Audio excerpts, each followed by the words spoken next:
And seems like we're live streaming, but I'll wait till get the final. Xtina, you are all set now, so we'll see you in the next hour. You can head out of the room now, Xtina. Bye-bye. See you, Xtina. All right, it looks like we are live streaming. All right, beautiful. All right, hello to all of our readers and viewers for the Boston Poetry Marathon 2021. I am Suzanne Mercury. Our technical host for the hour today is the lovely Bridget Eileen. Hi.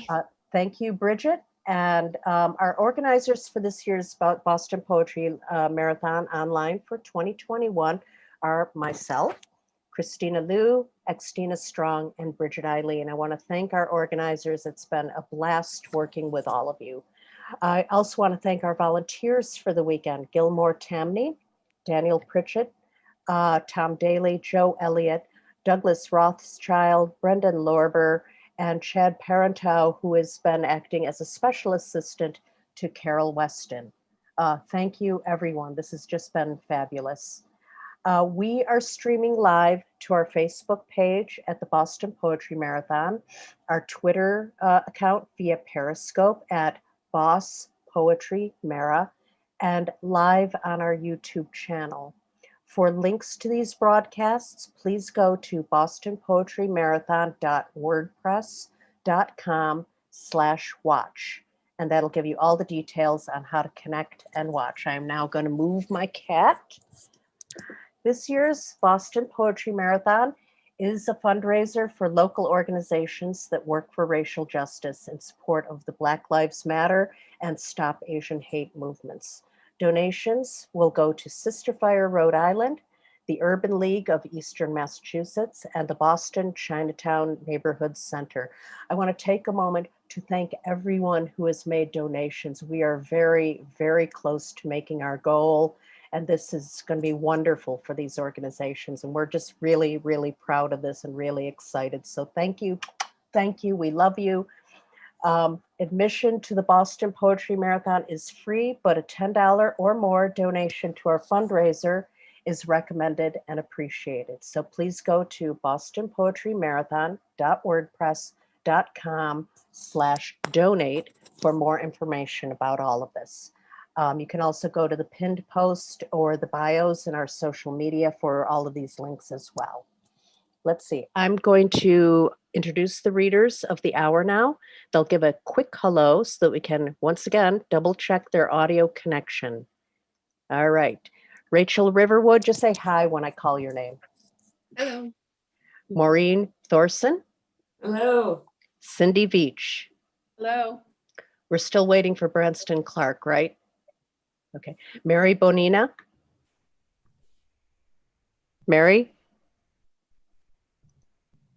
Mary Bonina, you're muted. Hello? I think Mary's frozen. actually frozen. So okay, we'll get circle back to her. We'll circle back to her. Annie Wan. Here. And okay, beautiful. Peter F. Crowley. Here. Jen Edwards. Hi, here. And Eliza Jarrett. Hello. Hello there. All right, beauteous. Mary looks like she's back, so let's double check your audio, Mary. Hey, Mary. Hi. Oh, well, there you are. Okay, phew, you froze for a while there on us. Yeah, I know. And Annie, can I just double check your audio one more time? Sure. How are we doing? Oh, perfect. All right. Thank you. Awesome.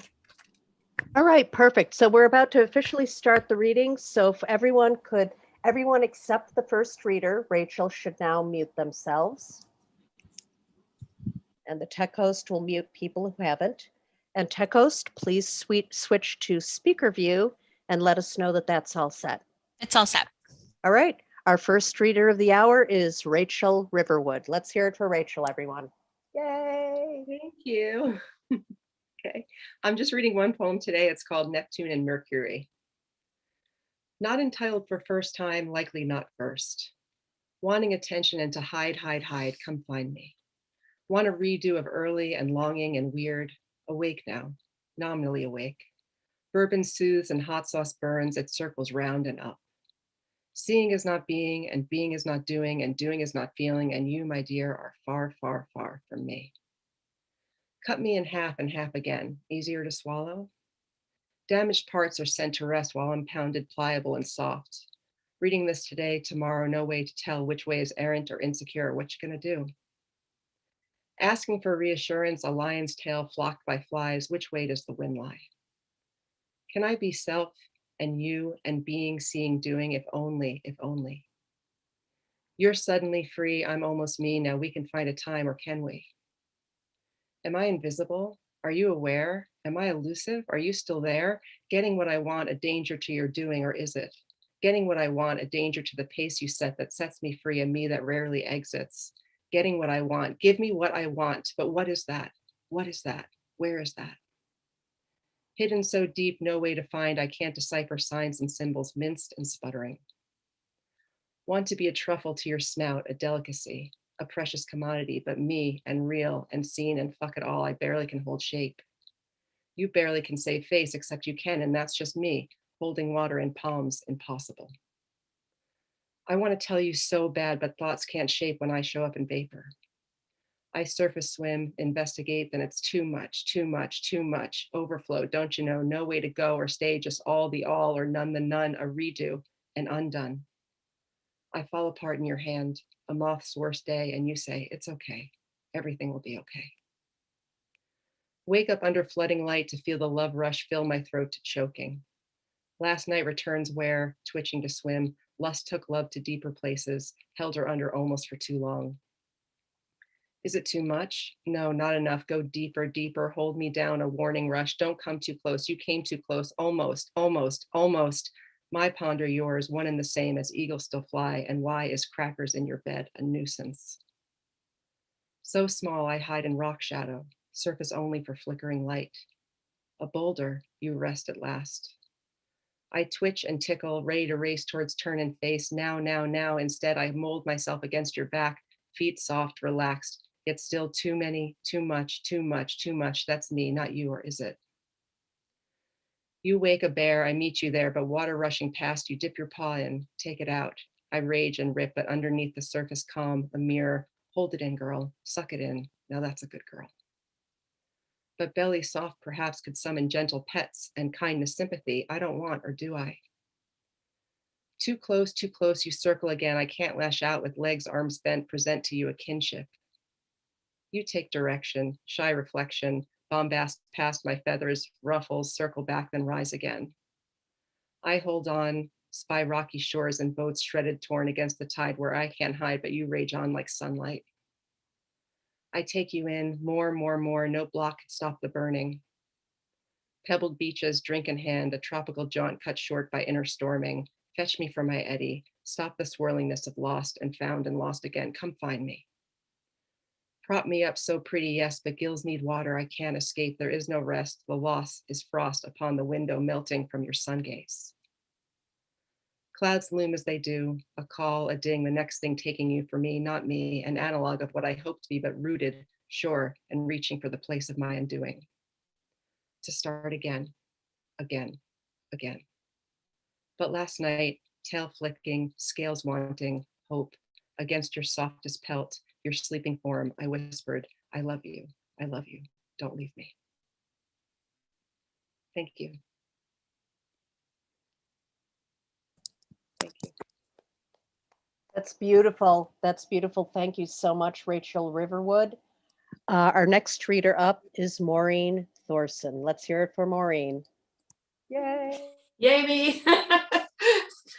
Thank you.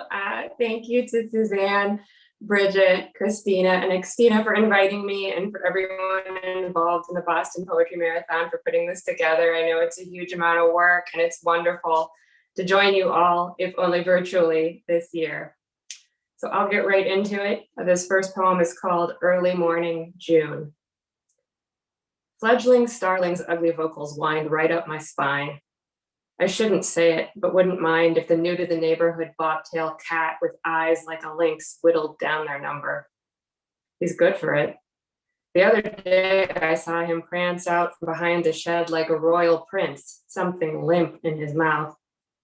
Bleach white sunlight attacks the pines. 2 doors down, Mr. Edward pulls the cover from his classic Cougar. Engine rev caresses air, gives my ears a rinse. The green grass. I would rather be the mottled frog in the leaf litter than the chihuahua in the little hat. I would rather be the chihuahua with all its shivers than the woman juggling conference calls. I would rather be the woman sighing with frustration than the man whose child has blocked his number. I would rather be that child than the one who never came home. Bliss is relative, the frog says, thinking of pots of salted water warming as he shudders, overlooked and alive in the leaves. See, student, to learn to be present in the moment, I follow the example of the daffodils seen from the window, yawning in slow motion, the toucan-colored sideways saucer and its cup. But what's the lesson again? Something to do, I think, with rain. Or maybe it's forbearance. Pestilence, a plot point from a Victorian novel. The daffodil nods its chin like a teacher prompting, but it's no use. In the face of reality, reality is the thing I forget. Masterful. All the voices speak, at once, but not together. All the voices have something to say, demands mostly, and scolding. All the voices want me to know who's boss, that I'm not, that I'm little, corroded, a scab with a face that frowns, and why couldn't I try harder, do more, be masterful? Why couldn't I act like all the voices suddenly silenced as my dim bulb brain's distracted by a huge moon and the thought, what if basketballs had skeletons? Wouldn't they look just like that? Oh, all the voices. I'm not so sure I'm sorry to be so useless, in love with useless things. And my last poem is called We're All Terrible. You were married to my ex-boyfriend, and you, and you, and you. I mean, I don't know you, but I knew my ex-boyfriends, and I know they've married. So I know that you and you and you exist. It's been long enough that I hope they're happy. I hope you're happy. I hope they grew out of the reasons they became ex-boyfriends. I haven't grown out of anything at all, but oh, you there, narrowing your eyes as if I were a skunk or a setting sun. It's true, I married your ex-boyfriend. We're very much in love, and just as annoying together as we were individually, with our horse laughs and emotional avoidance, and now our couples yoga class. It's funny, really, isn't it? How well everything's worked out. Thank you. Oh, that is good. Thank you, Maureen. That was hilarious. That was beautiful. Thank you, Maureen Thorson. And next up is Cindy Beach. Okay. Hello, and thank you so much for inviting me to be a part of this amazing event. I'm so happy to be here. I'm going to read 4 poems from my forthcoming manuscript, Her Kind, which is themed around the Salem witch trials. Spectral evidence. Because she said she saw, and therefore these pinholes in her skin, on one arm to be exact, look how they crisscross, make a doily of the flesh. And because she said she saw, you, not you, take a small pin from your pocket, a straight pin with a flat head. And because she said it was, therefore you, therefore not a dream, puncturing each pore, you in the flesh, not flesh, with a common pin. Rebecca Nurse of the accused, hanged July 19, 1692. At first the jury returned not guilty, to which the judge said, retire and reconsider the not. After all, she had not answered the question she had not heard, guilty of being hard of hearing, maybe mouthing, what? Guilty of having a temper, arguing with neighbors. Guilty too of piety, 39 attesting to her deep devotion. Still, The afflicted swore it was her apparition that did the pinchings and prickings of their flesh. And in court, when she raised her arms, the afflicted raised their arms. And when she inclined her head, the afflicted inclined their heads. Such a nasty woman. Susanna Martin, hanged July 19, 1692. Call me troublemaker. I speak my mind. I have a temper. Call me witch, Mary, Abigail, Mercy, Anne. Bear witness, William, John, Bernard, Thomas, Reverend Cotton Mather. And I quote, "This woman was one of the most impudent, scurrilous, wicked creatures of this world. Therefore, take me away, search with your cold hands until my flesh seizes up. In the morning, her nipples were found to be full as if the milk would come. Fingers fingering, eyes eyeing, looking for the extra teat to suckle my imps. But later in the day, her breasts were slack, as if milk had already been given to someone or something. Go ahead, search me twice, no witch's teat. Therefore, cart me away, gallows me, pity my poor imps." And the last poem, I, Kikimora. The spider first classified the year I wed. Spider smaller than a speck of straw. Spider of the bog, of swamp, wetland, marsh, quagmire.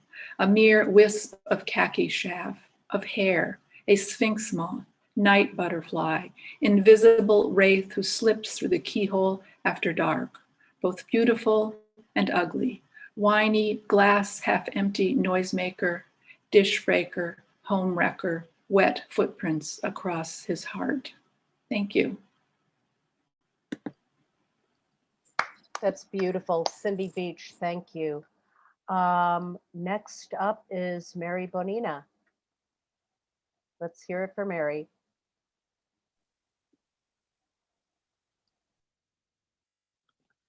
Hello, everyone.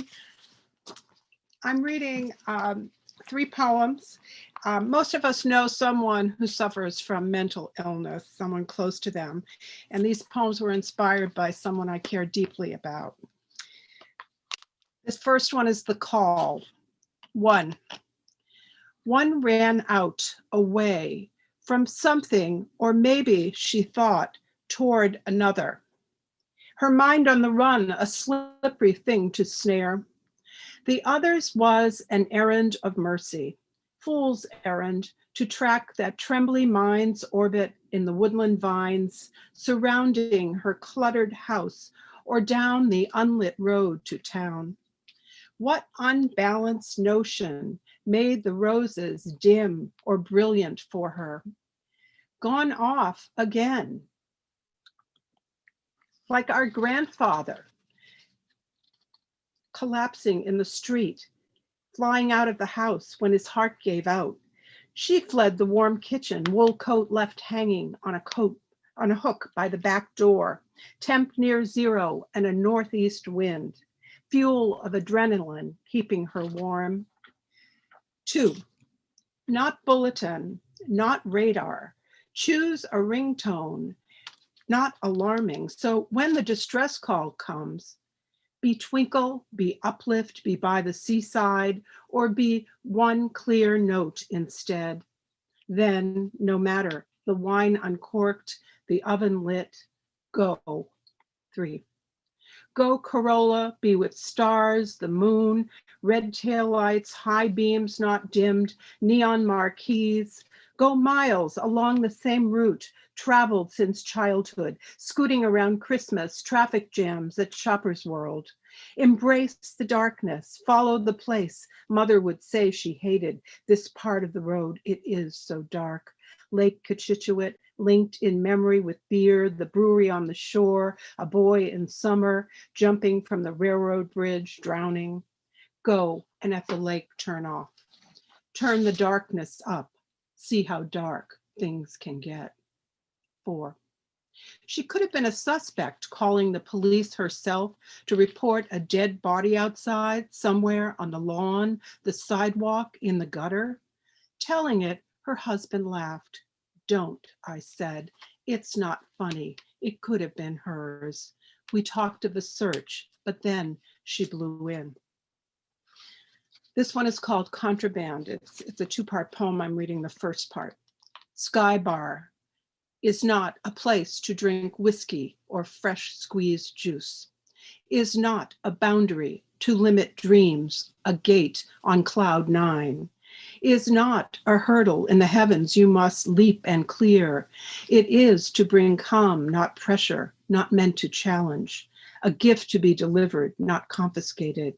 It's only a chocolate bar, the answer to the question, what can I bring? But there may be cameras, so yes, I have a sky bar, I say, when nurse asks if I am bringing anything in. And this is an inventory. It's a found poem that I've reordered, organized. It's a found poem from an index card file found in an orange shoebox in a now shuttered state hospital for the insane, an inventory of patient personal possessions confiscated upon commitment for safekeeping.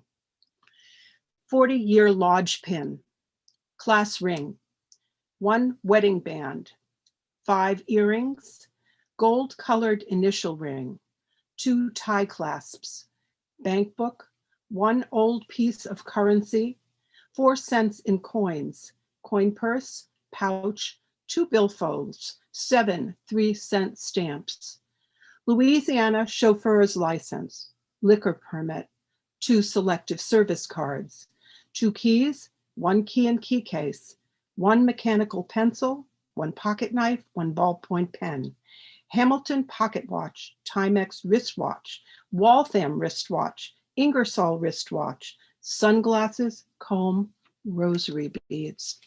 Thank you, everyone. Thank you, Suzanne, Bridget, Eileen, and everyone. Bravo, bravo. Thank you, Mary Bonina. That was beautiful. And next up is Annie One. Let's hear it for Annie. Yay! Hello, can you guys hear me okay? Yes. Okay, great, awesome. Yeah, so let's see. Greetings from beautiful Beersheba, Israel, where it is 7 hours ahead of Eastern Standard Time. Okay. First poem is called We Thought We Saw the Women We Wanted. Speaking of mental health. We thought we saw the woman we wanted. We couldn't see her, so we sawed her. We sawed the woman in half. Because we wanted to see what was inside. Because the woman wouldn't tell us what we had to know. We had to look because we were always told it's not often that you look at a woman like this. It's not often when you look into a woman, when you tell her, what do you call her? No man could get inside her like this.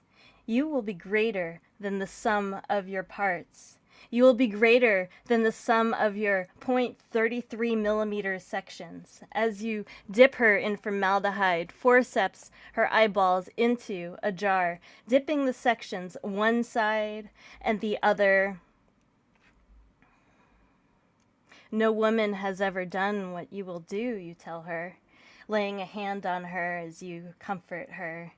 All your surfaces exposed under glass, so many slivers so close to our fingers, which, as you said, you always wished more than to be close is to be visible.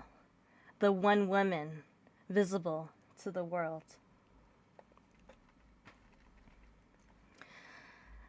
Next poem's called The Situation. We used to worry.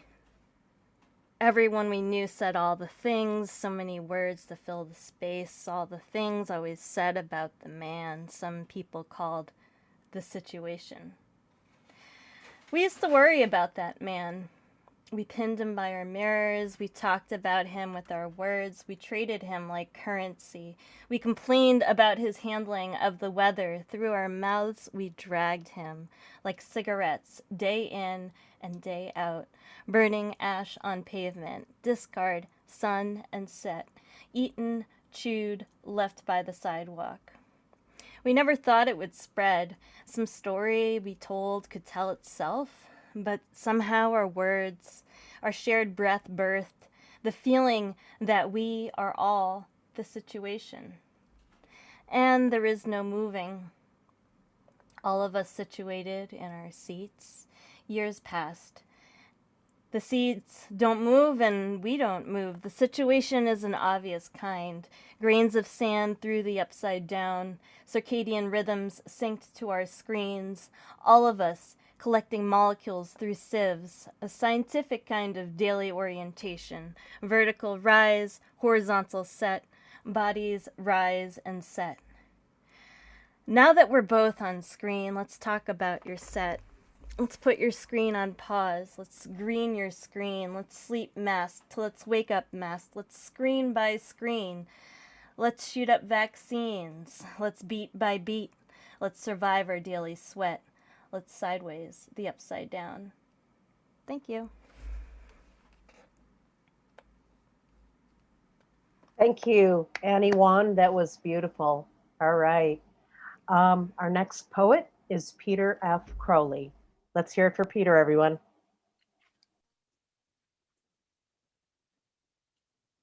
Thanks for having me. I'm going to read from my book that was published last year, Those Who Hold Up the Earth. And the first poem is called Time's Recurrence and Vanishing. An effervescence epoxy sits on tawdry shelves in void environs of absence.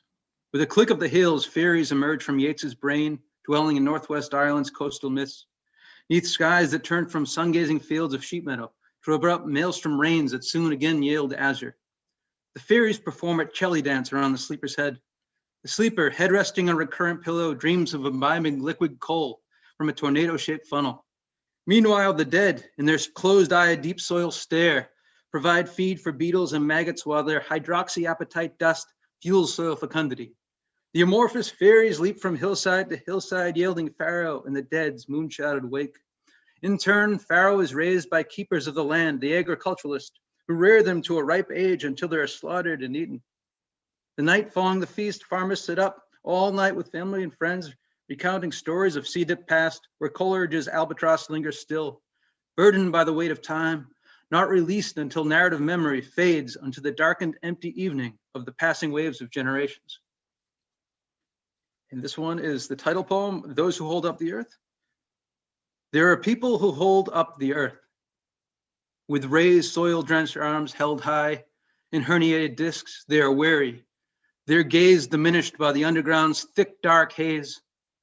Are they rickshaw puller, or did they pave the road he rides upon? Are they dishwasher, with the stink of sodden food permeating wrinkled hands? Sometimes when the world grows more weighty, when teeth rip open the stomach of dreams and the outside is dispossessed of any allure, the ground they hold forces them to hunch over, their backs nearly breaking, but somehow they still manage to hold up the earth. And this is called What We Know We Already Know.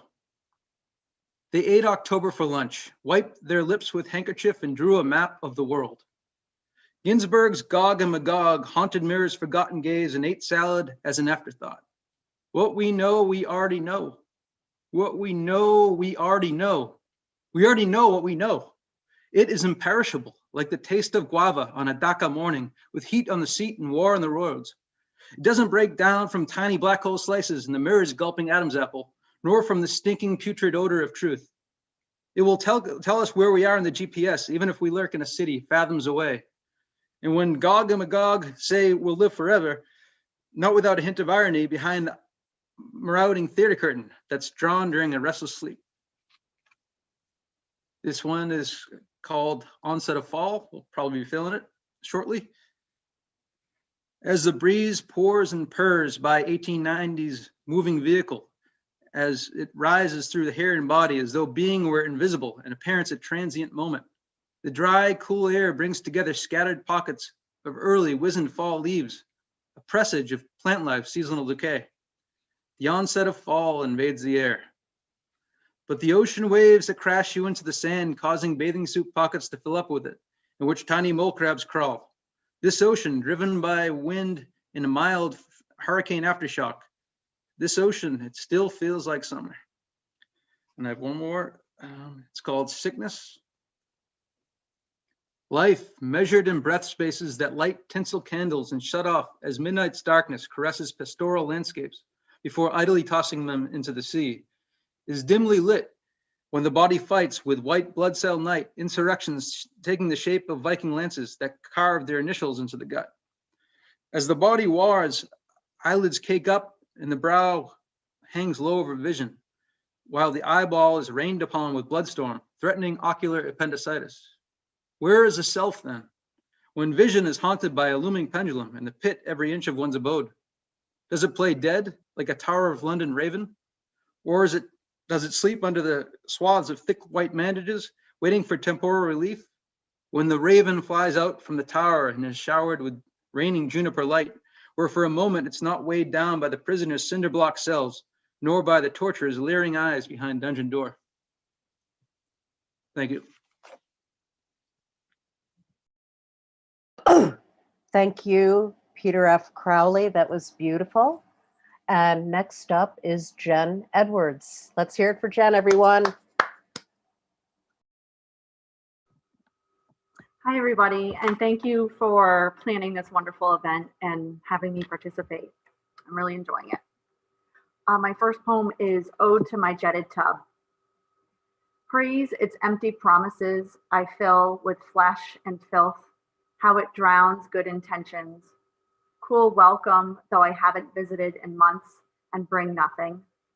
Convincing steam, as if this body is enough, and scathing hurt of heat necessary. If my body could take more, I'd let it. If the water could strip me again, I'd wish anything luck, swirling through towards some better future than here with me. Its persistent porcelain blandness and prominence behind closed doors, potentially seeping into everything. I could do more.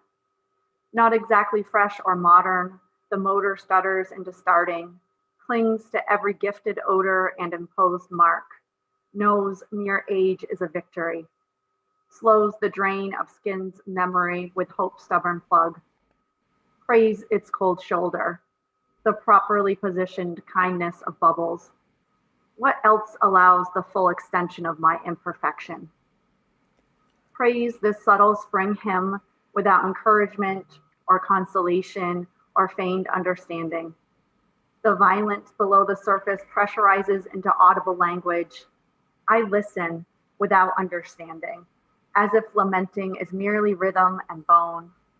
How amazing not having cracks or filling to capacity, making a life's work of holding vastness, dreaming depth that doesn't destroy. Praise saturation, limits, erosion of borders, a body holding another without expectation, the day gurgling down, the softening of knots and stumbling out of murkiness. The next one is short. It's called I'm Still at Home. I'm still here at home. Still, I'm home. At home, I'm still. I'm still home.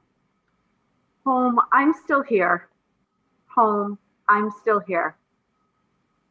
Here, I'm still home. Still, here's this. I'm still at home here. My home is still home. My home is still here. Still at home's here. Home. Still. Here, I'm still here. I'm a home, still here. I'm at home, still here. My home is here still.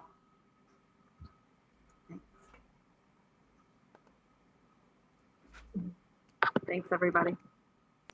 Oh my God. Jen, thank you. Thank you very much, Jen Edwards. That was beautiful. Our next poet up is Eliza Jarrett. Let's hear it for Eliza, everyone. Can you guys hear me? Yep. Can you guys hear me okay? Yes. Cool. So I have 3 poems and they might be related. They might not be. First one's called Train Poem. The casino on the horizon is a seated cat. Its top right corner slopes upwards like an ear. Beyond all the water towers and windmills and mottled, rotting buildings, it sits, disappearing and reappearing, staying with us, beatific, unimpressed. Then the train curls and suddenly we are right up next to it, examining its bright, striated windows. It's a building again. It's replaced by signal boxes with rust spots on them that look like people dancing. The next one is called Displacement versus Displacement. I don't mean to squash the bug. I mean to flick it off the page I'm writing on, but my cuticle catches its tiny, sticky body and renders it a small, blonde blur. It's pale, a different color than the bugs I'm used to squishing. Everything in San Francisco is different than what I'm used to, alien to me as jellyfish. The buildings are pink and starchy, heaped up on the orange hillsides like drying dishes. The trees are yellower, and of course we have the palms with their fat, peeling torsos and dramatic sprays of frond. The light is bruised gold from fighting through the fog, and everyone who walks by my bench is rocking that same spooky glow. A woman wearing 2 scarves for a mask strides by with her smiling dog. A green poop bag, empty, drifts from her person and advances upon me in intervals across the pavement, scorpion staccato, buoyed by the wind. And from where I'm sitting, I can't tell whether she meant to drop it. And I just have one more, and it's really short. In Spanish, love and want are the same verb. I lie beside your body, which is humming like a fridge. I want everything inside it. Thank you. Beautiful, beautiful. Thank you, Eliza Jarrett. And Tech Host, let's go back to the grid view, please. I want to thank everyone from this set. Let's see, there's Rachel Riverwood, Maureen Thorson, Cindy Beach, Mary Bonina, Annie Wan, Peter F. Crowley, Jen Edwards, and Eliza Jarrett. You were magnificent. Thank you, everyone. Yeah, you can all unmute and say bye if you want to. Thank you. Yep. Good job, everyone. Thank you for opening Saturday. And coming up next, Richard Eileen. yeah. Beautiful. So coming up next in the next hour after a short break will be Donald Wellman, Heather Tressler, David Miller, James Stutz, Pompey, Sarah Afshar, Joy Layden, Chuck Stebleton, Sandra Story, Stephen Reel, and Noah Burton. So we'll see you all then. Bye. Thanks. Bye-bye, Great everyone. job, everybody.